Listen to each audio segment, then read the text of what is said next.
Welcome to the Africa Diaspora News Channel family. My name is Lynient Akotonou making this report. Today we're talking about Tunisia. Tunisia has a complex relationship with racism. It's actually a bittersweet experience. Now, talking about the legal landscape, Tunisia was the first Arab country to criminalize racial discrimination with the passage of Law 50 in 2018. However, activists rule that law lacks industrial training and political will. Now, in 2023, President Kais Saied uttered a controversial statement that led to the surge in racist violence in the country. Black people didn't feel safe anymore, and according to reports, Black Tunisians comprise of 10 to 15% of the population. Now, the interesting thing is the surge in racist violence met significant pushback from the Tunisian environment, the Tunisian community. They stood up, that's the month of April 2026, to protest against the violence against Black people. And some of them said, because let's be honest, right, this land was taken over by the Arabs, and this land is now almost white. We just have 10 to 15% of black-skinned Tunisians. So the remaining percent out of 100 family is white Tunisians. Now, these white Tunisians took to the street to protest against the racism, hate words being used against Black people. Now, I would say that is community indeed. But one thing to note is there is still violence and racism in Tunisia. Yes, there is. Let's not forget that. But let's watch this video, family.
Now, family, let's check the racist statement that President Kais Saied made in 2023 that led to the surge in racist violence. Well, in February, family, President Kais Saied ordered urgent measures against sub-Saharan migrants, accusing them of a criminal plot to change the country's demographics and cultural identity. He went on to say that immigration came from a desire to make Tunisia just another African country and not a member of the Arab and Islamic world. Now, family, I think one thing President Kais Saied forgot is that land, Tunisia, is an African land. It is part of the African continent.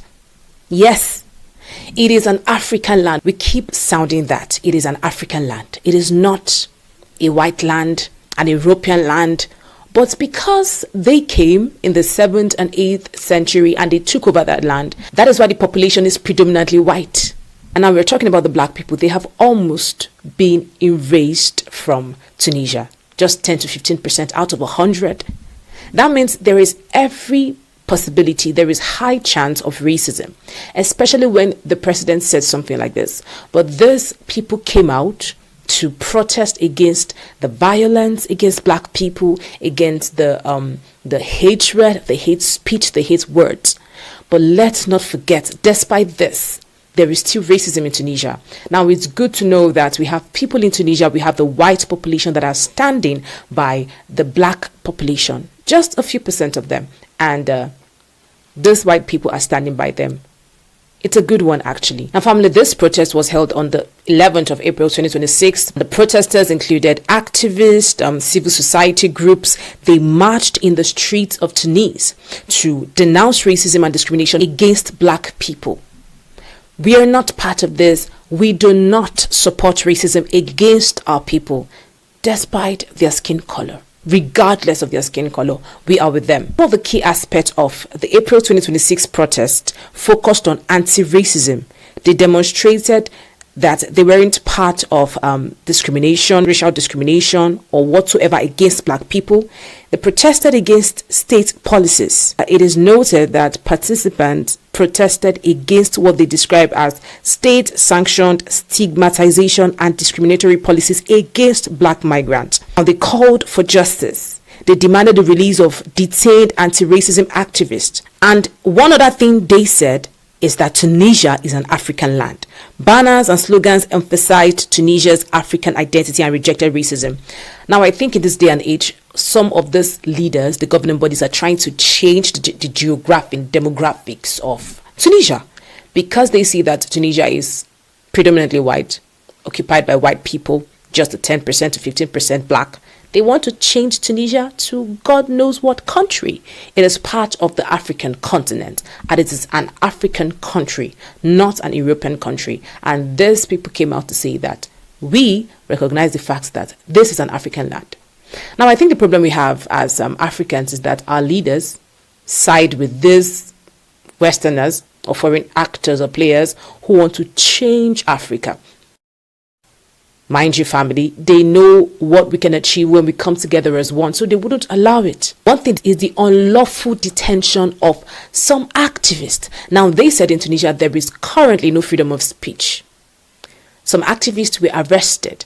Now, we've had several instances where activists were arrested for speaking against the government. The government doesn't like to be spoken to. They don't want to hear the truth. So when you come out as an activist to protest in an unlawful society, you would be detained. And that is why they took to the streets to protest against racism, not just racism, hate words, hate speech, and the unlawful detention of their people. So what do you have to say about this story, family? This is what we love to see, Africans standing by Africans, regardless of our skin color. That is how it's supposed to be. And Tunisia, Morocco, they are African countries, regardless. What do you have to say? Comment your thoughts, and do not forget to share, like, subscribe, and turn on your notification button. My name is Lynient Akotonou. Thank you for watching.